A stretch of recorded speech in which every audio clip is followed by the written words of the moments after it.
Hi, and welcome to the OT is In, the podcast where we merge the worlds of education and occupational therapy to empower families like yours.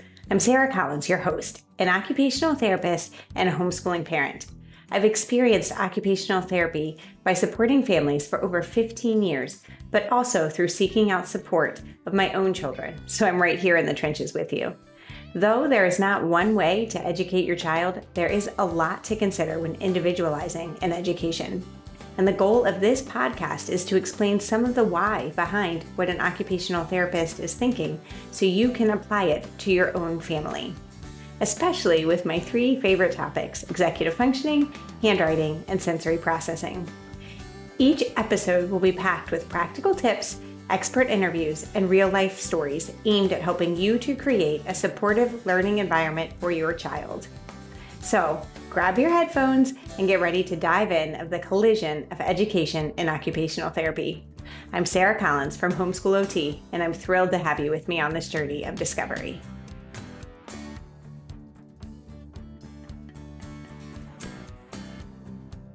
Hey, and welcome back to the OT is In. I'm your host, Sarah Collins, and in today's episode, Streamlining Your Space, Organizing for Better Executive Functioning, we are joined by the fantastic Lauri Newell, a passionate home organizer and founder of Victory Organizing. In this conversation, we delve into the world of executive functioning and the power of a well-organized home. Lauri shares her wisdom on decluttering strategies, establishing functional spaces, and involving children in the process to ensure that each family member has a personalized system that promotes both growth and independence. From the science of ergonomics to the emotional journey of releasing items from our past, we'll explore various organizing techniques that prioritize function over aesthetics, especially in children's spaces. Lauri also enlightens us with practical tips like simplifying choices for younger toddlers and using drawer dividers for optimum organization. We'll tackle the multifunctional nature of family spaces, especially in a homeschool, and how to cater to individual organizational needs. And importantly, how our environments can elevate our daily life and learning experience. So whether you're trying to streamline your coffee station or figure out where or why those lost items keep disappearing to, stay tuned. Lauri's insights will inspire you to ask the critical question: does your space promote the life that you want to live? So prepare to transform your living space into a thriving environment. Let's get organized.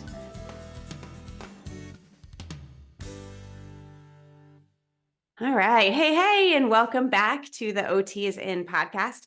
Today, I have with me a home organizer, which I'm really excited about. This month on the OT is In, we were talking all about executive functioning. One of those skills is organization. So without further ado, can you introduce yourself to us, Lauri? Yes, I am Lauri Newell, and I have Victory Organizing as a home organizing, mostly home, some small office kind of things too. Lots of home offices these days, but home organization based out of Nashville, Tennessee.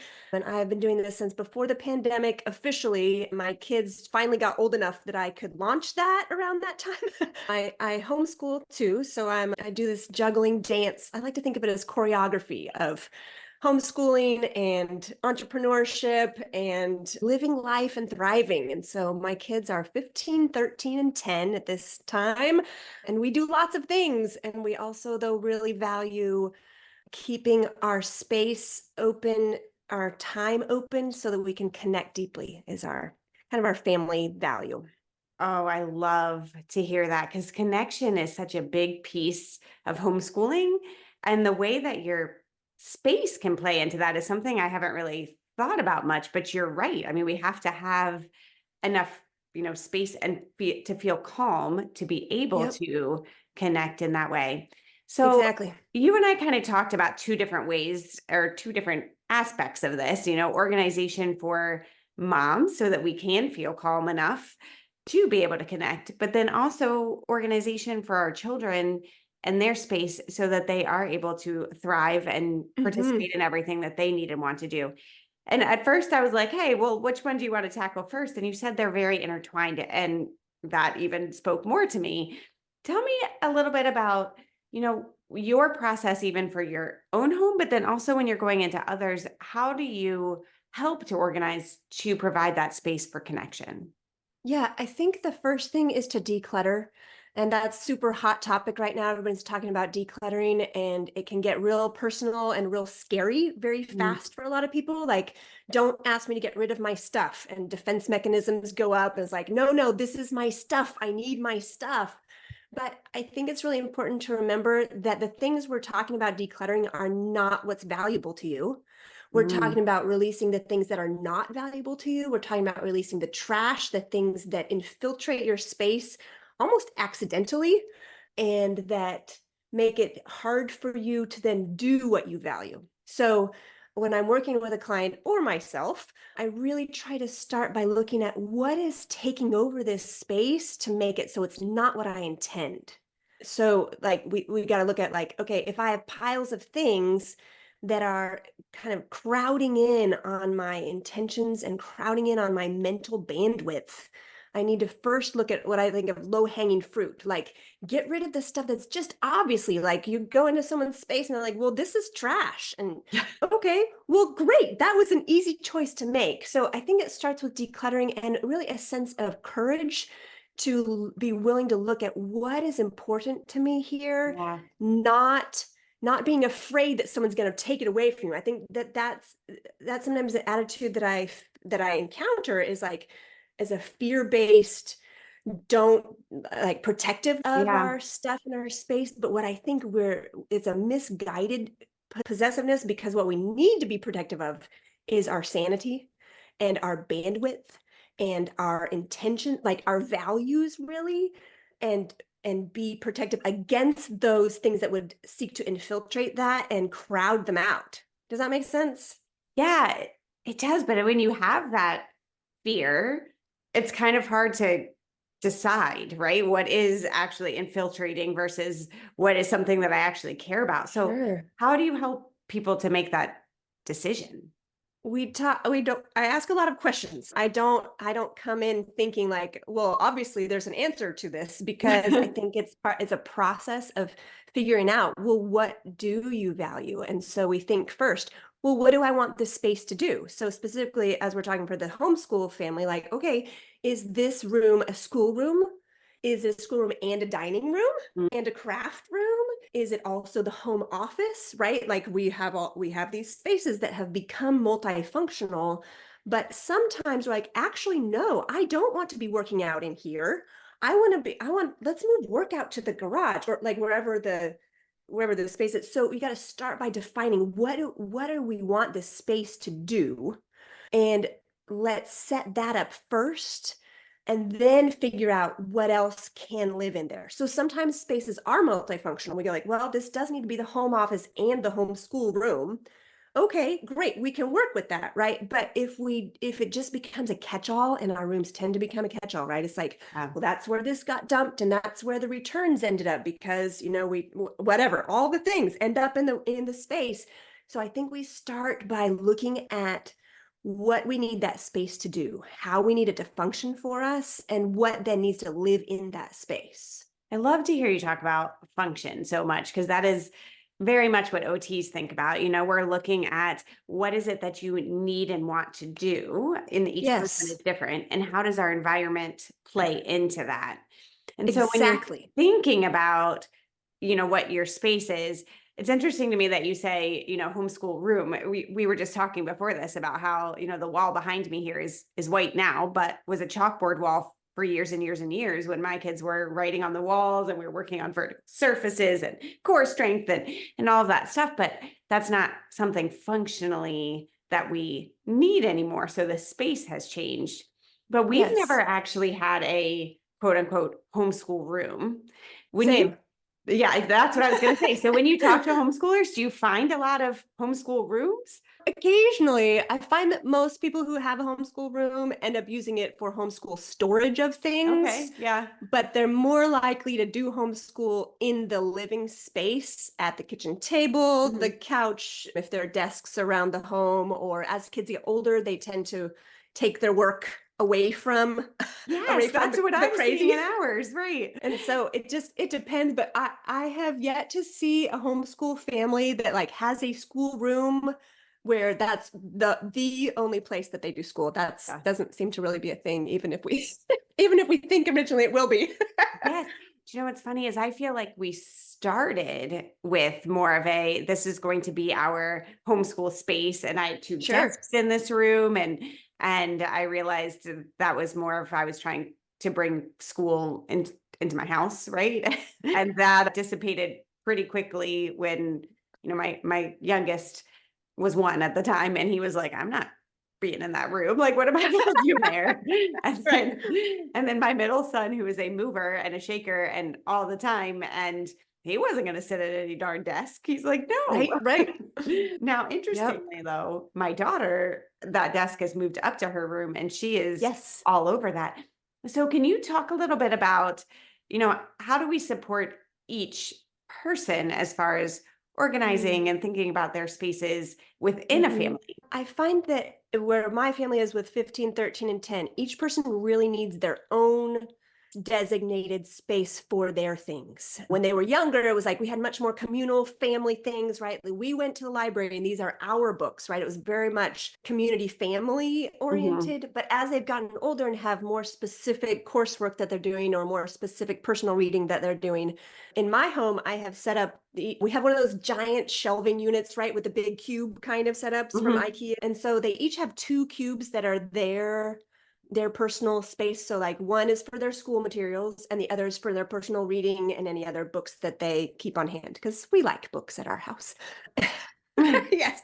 And so that really, really helps. So it's like, this is all of this student's book because there's not a lot of crossover. When they were younger, it was like we were all doing the same history together. Mhm. But now that they're older, it's like they have these are my classes that I'm doing. And that works really well for them to keep like during the week they go to their shelf, they know where all of their things are. And then I have a couple of other separate cubes in that setup that have like shared resources, dictionaries, and all kind the shared resources. And that has served us really, really well. Another little thing that I love to do is to get a box, like if it's a pencil box, or more recently my older girls really like that it looks like a book, but it's a fake book that's actually Ah, like a secret. hidden box. And so, it looks really cool on the shelf, like something out of out of a fantasy novel, which they love. So, and that holds, the geometry stuff, right? The protract and That's so fun. all the little accoutrements. I love that word. Yeah. That come because right, you don't have just books, and so you Right. end up with this proliferation of just stuff that can look so awful in the first place, but be difficult to find when you're like, wait, okay, I'm sitting down to do this, spelling lesson with this kid, and where are my, letter manipulatives? And so Right. it's really helpful to go like, okay, this is how I have them together. And my favorite, simplest way, man, old school pencil box. I Like, love it. this is the old school pencil box that has the colored pencils in it. I have one for markers. Different seasons. I had one for crayons. I had one for Play-Doh and, the rolling pin, whatever. Yeah. And this much space, how much this pencil box, that's how much of this category we need. Oh, I love that because we can, I walk through Michael's or through a craft store and I'm like, oh, we do not have that kind of markers and we do not have Yes. this. So I'm like, all the things. And then I find we don't use the majority of those things. So I No. love how you say, this is the amount of space we have, and that's all we're going to have of that It's because so we need helpful. what's extra. And Yeah. it stays put that way too, because then you're like, okay, and it's labeled on the end. It says, this is markers. And so you're like, Mhm. okay, great. I need markers. Perfect. And they're Perfect. not falling all over each other, and they don't have to be perfectly color coordinated. Like that would make me so happy in my personal life, but in my mom real life, that's Yeah. not realistic. Right. Right. I need it to be functional first, right? Yes. So function before, the aesthetics. Yes, Okay. always function before aesthetics. Mhm. I do love the aesthetics. Like, yes, let's get the cute box that fits on the shelf that Yes. for my kids. That's great. But yeah, always function first. And I love too, I've been exploring lately the science of the function of like, how do the ergonomics of the space work? Like, how do I help the placement of these items in my space work for the flow of the work that we're trying to do? That is Oh so man. fascinating to I'm me. like leaning in now because I want to hear some Right? more. So tell me what you know. Like, what do you mean as far as the ergonomics of the space? Define that a little bit more. I'm so into this. Okay, so do you remember the movie Cheaper by the Dozen? It was Steve Yes. Martin a long time Hmm. ago. Okay, so Hmm. that was based on a real family that had that, and the parents were both, they had this engineering firm where they would do, what do they call it? Time efficiency, something, time motion studies, right? Time and motion Okay. studies. And both parents, the mom and the dad, were both really into this. Well, the dad died when the youngest kid was like 1. And so this mom then had 11 children and she had to figure out what she was doing. Her name was Lillian Gilbreth, and she went on to be the woman who designed what they call the kitchen triangle, the Okay. ergonomics in the kitchen of the distance, the ideal distance between your stove and your sink and your refrigerator, and the flow of that space and what made the most sense and what worked. Like things like this What? that she invented this, and she was just a huge, I think, role model for a lot of women because this was 1925 when she was Yeah. the only woman in the engineering space and really had to work hard to prove herself, I think, to say like, yes, my husband's gone, but I am carrying on this work. And so she became a speaker, and she like there's tons of stuff named after her because she was just an incredible, she had such foresight and the ability to see people and what they needed in their space, and she had the engineering mind then to be able to figure out how the motion flow worked and put things in the right place for that. And I'm like, this is amazing. Yes, this is amazing. Can you send me a link to some of those things so I can put them Yeah, in the show notes yeah, here? So yeah. those of you who So are as interested in this as me, then can follow up and learn a little bit more. So then how have you been able to carry that over now, the science, even within your own house? So we look at what is it that we're trying to accomplish here. So take making coffee in the morning, for example. Like, okay, so you have at our house, we have a grinder and we have a coffee pot and we have whole beans, right? Because we have a grinder. And now we've gotten geeky enough that we're measuring how, the weight of the beans to know the Yes, you perfect are. the Good for perfect you. combination. My husband is a coffee person. So okay, so we had to go get the coffee, get the scale and bring it over to like where, all these parts. So I think about what are the things that you're going to need for this process. And if at all possible, gather them to that one place and make the coffee station. So you don't have to go find the food scale in the pantry to bring it over every morning and go get a mug from the other side. It's like, no, set the mugs up in the cupboard above, like have the coffee beans right next to the scale and have the filters there too. And then have that be directly above or below where the grinder is and where the coffee pot is. So it's like, Yeah. it makes sense to put it all together. When you say it like that, I was like, well, yeah, Yeah. but we don't do it. And so to stop and think through, okay, what are the parts of this that I will need when I get to that space? Like, how can I make it as easy as possible to accomplish the task that I need? How can I have everything that I need so that I don't get interrupted? And we're not going deep dive into ADHD and other mental struggles that people have, but a lot of us are, whether or not we have a diagnosis, we're easily derailed. It's like you try to go get the thing from the other room and suddenly I'm not making coffee anymore at all. Yeah, you are absolutely speaking of all executive functioning skills. When we are, and you're talking about setting up the environment to help with that. So the working memory of what am I actually doing right now? Yes. The attention and the sustained focus of I'm going to start this task. I'm going to persevere until it's finished, and then I'm going Mhm. to know when it's done and be able to evaluate how well I did with it. So for those of us that's difficult, for any one of those things, can be the task initiation, the persistence, the metacognition, which is evaluating how well you did.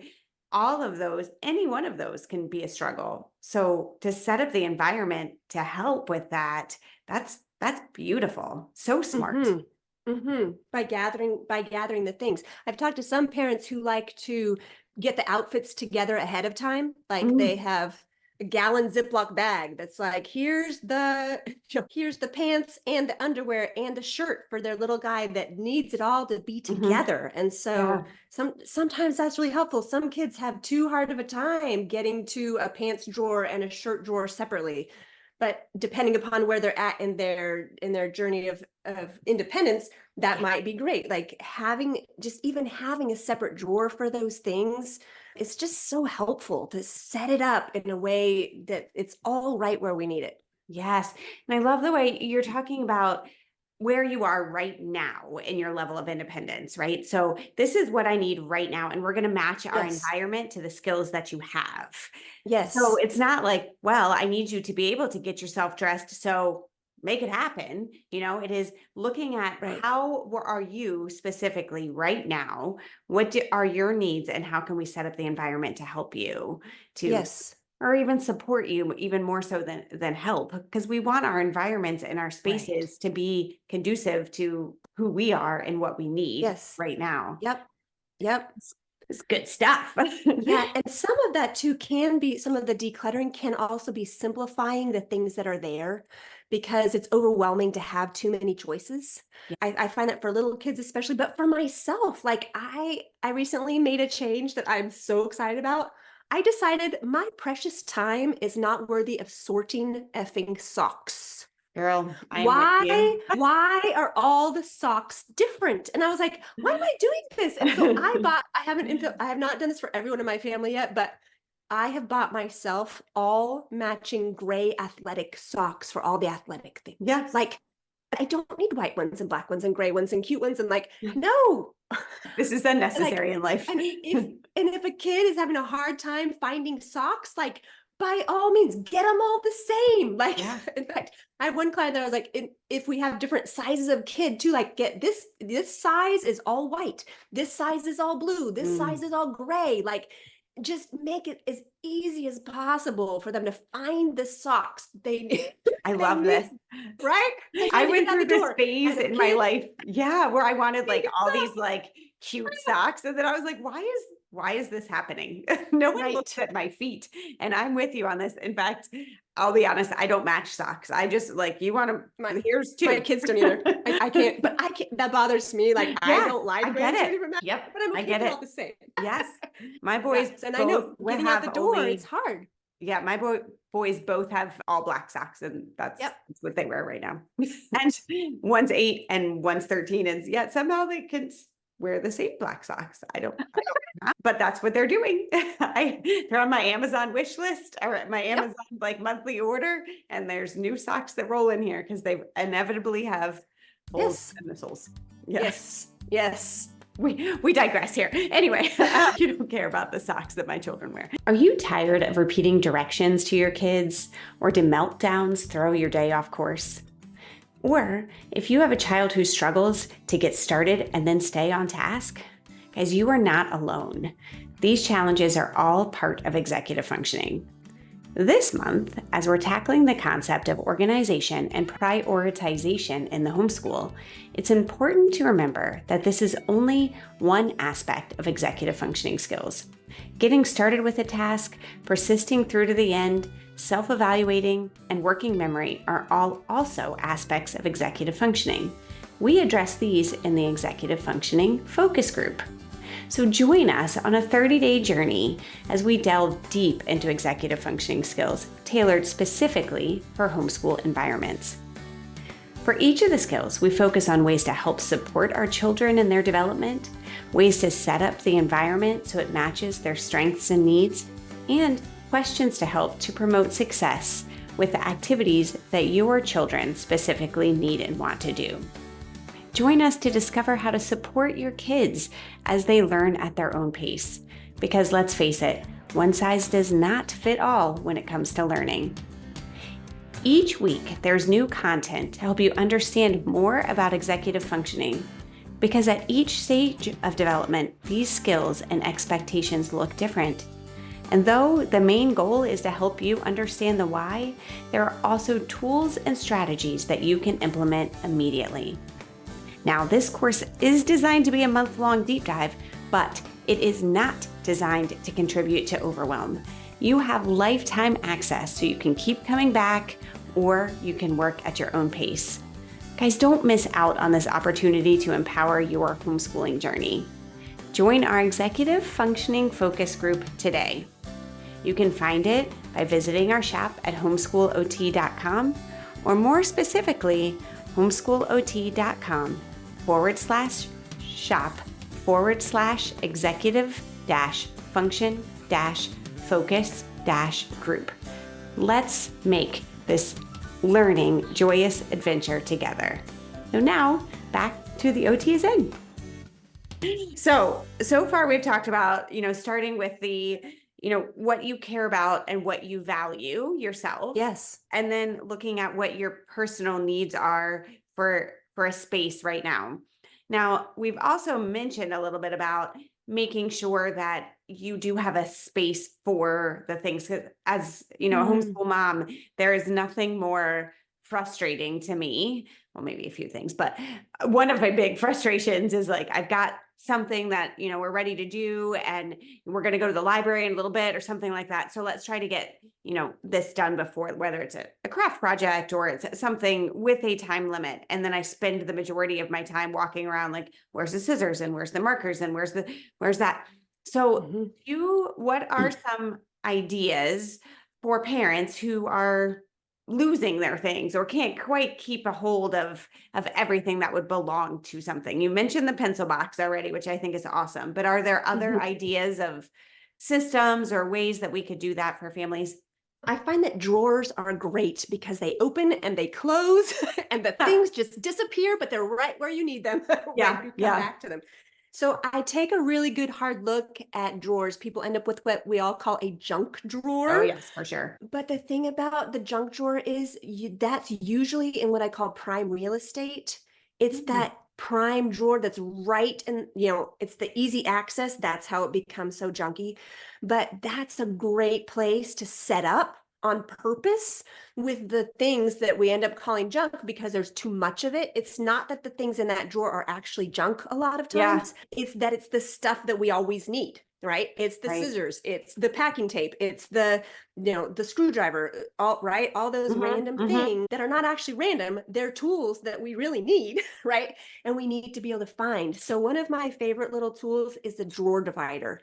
And so if depending upon the space, you may or may not want, cute, perfect little boxes that each fit the exact thing that you want.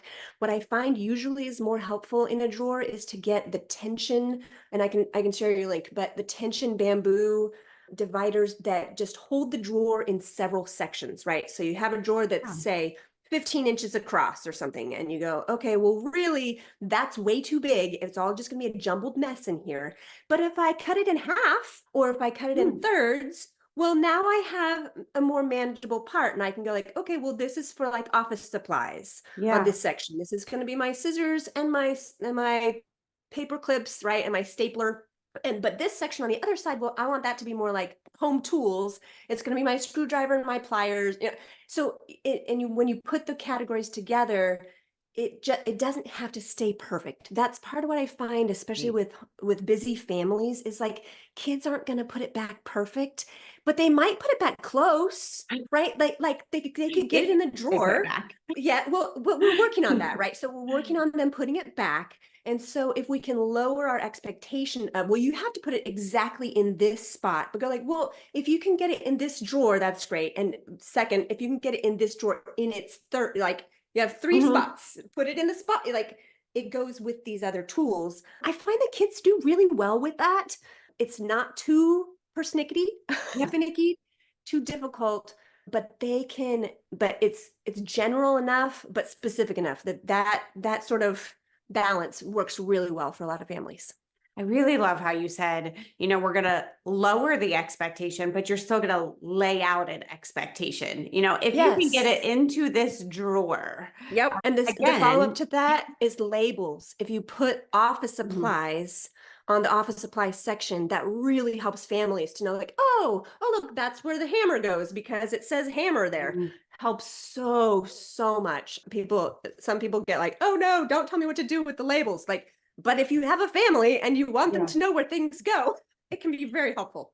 And from an OT perspective, this can start rather early. So even when my kids were toddlers, we had one of those IKEA bins that you could, or IKEA shelves, you could pull out the little drawers. And I would take pictures of what kind of went inside of Yes. it. So it doesn't Yes. have to be a written label, whereas somebody Absolutely. might not be able to read that, or Yes. even kind of a step before that, an actual figure, so if it's too abstract to go from a picture, then to have, it's Thomas the train cars or whatever, and we're going to tape a picture of Tom or tape Thomas on the front, and then the others can get Yes. into that. I So love that.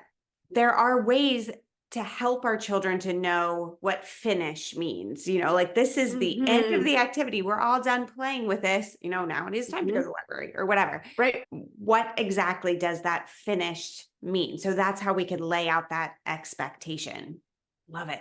And make it match what their Yes. their abilities are. Yes. And you're talking too about transitioning and that your kids don't need that chalkboard anymore. And when Yeah. they don't need the pictures anymore, there is a transitional time too, especially if your kids move up in a group. Like if you have kids of all ages, more power to you. We'll figure that one out. A lot of families though transition and go like, okay, we're not in that little toddler phase anymore. And so Right. we take a moment to transition the space and go, well, we don't need that chalkboard on the wall. We don't Yeah. need to have Play-Doh in one of our pencil boxes anymore. And so that really is helpful as far as decluttering things too, to be able to acknowledge we're moving out of that season and into this next season. And that can help to keep this space simplified by acknowledging that we don't need the baby things anymore. Ooh, talk about emotion. That is Oh, hard when you are going into I even had emotion like with changing sure. the wall. It was a little sad to me, but also Absolutely. exciting at the same time, because Right. how you were speaking before of the almost the juggle of the parenting and entrepreneurship and whatever. I think we were about at the same phase. It was 2019 when Homeschool OT opened, but now to Yeah. have more space for this entrepreneurship journey and being able to serve families outside of my home is beautiful, but there does come a little bit of Yeah. to go Are you along with that. stopping? Are you stopping to feel that? Oh, I don't know, maybe. Because I think I I did think that that's day when I was doing that. yeah.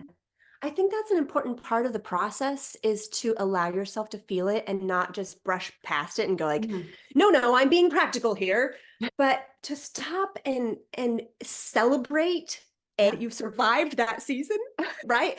And that you've gotten through it, but also to stop and feel nostalgic and feel that bittersweetness of that was such a good, beautiful time, preciousness with my little children. And now we're in a new season where they are more independent and things look different for us. But I really think that as we're doing the purging process, it's important to walk through the emotions that come up and that can really free us to release the things because we're like, okay, I feel that. And I see that now that's not serving the life that we are, where new place, where and places we're going. But I think that sometimes that's why people get the defenses up about releasing Yeah. things is because it's scary and it's emotional. But if we take the time to feel it, there is a sense of release that comes with that, and so and a new freshness for the new season. And I think based on what you're saying, and as I'm kind of reflecting even a little bit here, how much our roots, how we're tied into these memories and things. That's why we want to hold on to them, but it doesn't Yes. necessarily, do you actually need the item to hold on to the memory? Sometimes you don't. Right. Some things I do keep. There is a space for sentimental. Usually though it's not in the prime real estate of our home, right? Mhm. Like so you have limited space where you can really function and do life. That's not the place for these sentimental things that are tripping us up at that point.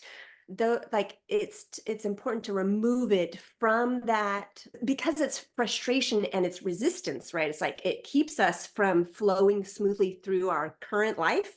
Right. So if we want to keep it, like I don't force people to get rid of things. Like if that's sentimental to you and you're like, but maybe I want to put up the chalkboard for my grandchildren. Like, okay, that's totally fair and that's valid, but it might not need to live in that same place where it's been needed so far. So far.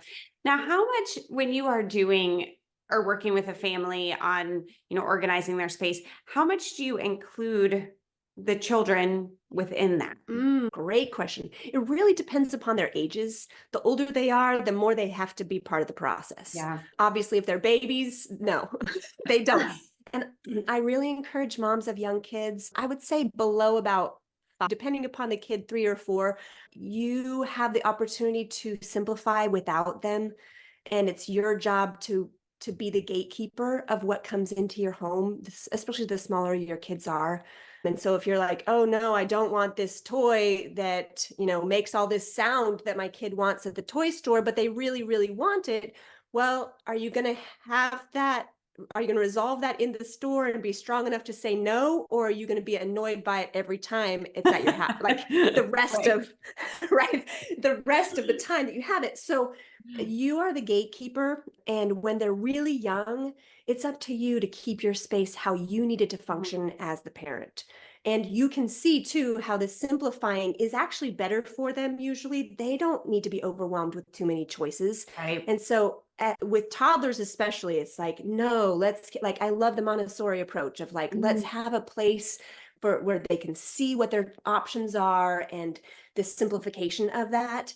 But as they get older, like really by the time they're about 4 and 5, they really need to be part of that process. And if they see that it's a normal part of life that things come into our house and things leave our house, and okay, we got new shoes because you've outgrown these, well, the outgrown ones are either going on to a sibling or being passed along to somebody else, then if that's a normal part of life that things come in and things go out, kids are really good about saying like, oh yeah, I'm done with this, I can release that. And they need to have ownership of the process to embrace it. In fact, I do actually kind of a lot of work with preteens and teenagers where the parents will say, will you please come do this with my kid? Because sometimes the parent teen thing can be really difficult for this process. But they're ready because we talked about that transition time. They're ready to let go of a lot of their stuff from when they were a little kid. But they need encouragement through that. Actually found it was me. So my son just turned 13 and he wanted to Yes. redo his room and He was ready. Yeah. I mean, he had all these, sports things, and my boys do share a room. But now that he's 13, he was ready to be able to do more, work in there. And we talk a lot with him about what his brain needs. And he was able to realize he needed to calm things down. But it was actually me when he was going through and he's like trying to get rid of all the stuff. And I was like, but you might use that again. And he's like, no, I'm not going to. It can be really hard for parents. Yes. And my daughter, it was really interesting, she got very into the systems for her own room. So we looked up lots of different YouTube videos. And so she would find, okay, well, I can have this.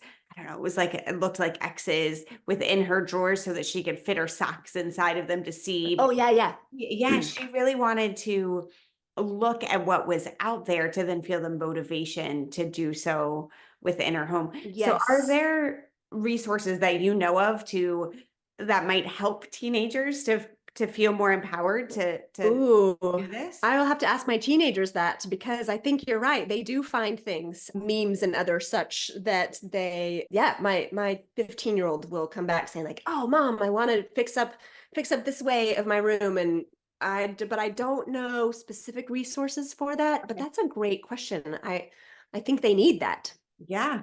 Yeah. I think she really just wanted to be motivated and to be, well, not motivated, to be inspired, I guess, to just Yeah. get inspiration to get started into that. Lauri, this has been so great. I have loved, how you brought about the science, how we've been able to speak some about different brains and how we can use the function or the space to help specific brains function and how we're able to individualize so much. And I really loved the, lower the expectations, but then lay out the expectations. That was my biggest takeaway.